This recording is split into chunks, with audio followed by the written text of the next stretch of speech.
आज मी उत्सुक आहे कारण भारताच्या अर्थमंत्री निर्मलाजी सीतारामन 9व्यांदा भारताचा अर्थसंकल्प सादर करणार आहे आणि 2025 पासून 2050च्या 25 वर्षामधला हा प्रधानमंत्री नरेंद्रजी मोदी यांच्या विकसित भारताचा अर्थसंकल्प राहणार आहे। सर्वांच्या आशा आकांक्षा असतात त्या पूर्ण करण्याचा प्रयत्न करूनच भारताला समोर नेण्याचं काम प्रधानमंत्री नरेंद्रजी मोदी करतात आहे।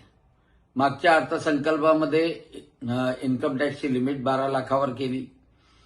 त्या अगोदर कोरोनाच्या काळानंतर शेतकऱ्यांसाठी 20 लाख कोटींचं पॅकेज दिलं।